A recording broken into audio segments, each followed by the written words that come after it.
The man who is sitting alongside me doesn't need any introduction. Alan Wilkins, obviously famous commentator.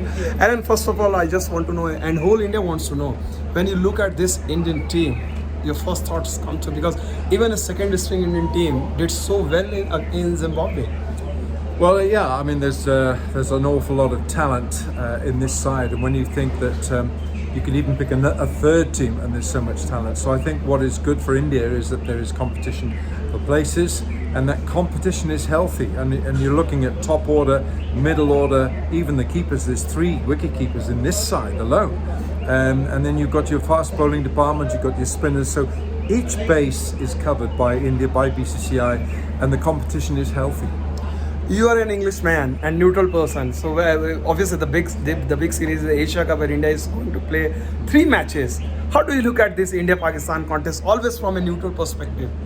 Well, I would think it's advantage in India because Shaheen Shah Afridi is out for Pakistan, and he's a big key man for Pakistan because he gets the ball to swing early on in proceedings. So I think that's a big blow for Pakistan to lose him. But Pakistan have just won a series in the Netherlands and they played quite well. A couple of tight matches there. But I think that India possibly look on strength on paper, they look to have the strong side. Bearing in mind it's a T20 contest and Pakistan have got so many all-round players who can actually take the game away. So I think it's a very, very even contest. I really do. You have done so much commentary in India-Pakistan matches. When you see the build-up and when the actual match starts, you speak to a lot of players during the match, after the match. What sense you get? How does India-Pakistan game is different from, say, a rivalry like Ashes? Well, I think you've got to keep your emotions intact. I don't think I mean, obviously there's a very emotional occasion when India plays Pakistan. It always is. I mean, it's just the same as Australia, England. Look at the emotion now with England and South Africa at Lords. Look what it means to South Africa to beat England at Lords. So I think that it's the team that manages its emotions. It's the team that manages to keep emotions intact, and they don't allow a lack of control of the psychological game. The team that keeps its nerve is the team that prevails. When you look at this Indian team, especially post T20 World Cup in last year, which was played in UAE, how much kind of change you see in this Rahul Dravid coach and Rohit Sharma captain?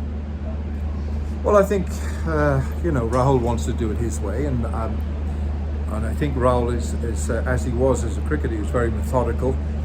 He has authority because he was a wonderful player, and I think he's doing that with Rohit Sharma. Both men are quiet in their ways. Both men go about their business in a way which it's results that proves their mettle, and so I think it's a good combination.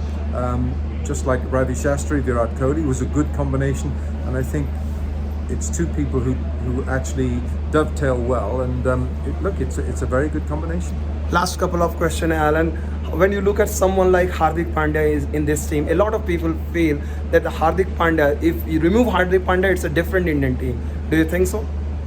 He adds a dimension.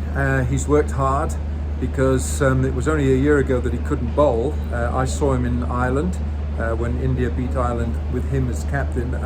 He adds an X factor, a bit of he's got the X factor. He loves getting involved. He loves cajoling his players. And again, it's competition. Does he get in the side? The balance of the side will be decided by Rahul and of course by Rohit Sharma, and he adds to it. He just adds to this competitive middle order guy who bats. He can hit it out the park, and he can now bowl. So it's that bowling thread or strength that gives him an edge over maybe someone who doesn't bowl. My final question, Alan. India has too many options in opening for opening batting. Who is going to be your preferred choice? Say if you were to pick two openers. I'm not an Indian selector. It's very tough. Yeah. I'm sure that between Rahul Dravid and Rohit Sharma, they'll come up with a winning combination. But you're right, and at the moment, you could pick any one of 5 or 6 players to open for India. It's that good, and so the competition will depend on who's hitting the ball best in the nets, who they think is the right man for the occasion. But I'm not an Indian selector. But sometimes embarrassment of riches is also an awkward problem for team management. Do you think so? No, not really. No, I don't. I think Rahul Dravid is the perfect man to deal with that. Thanks, Alan. Thanks a lot for your time.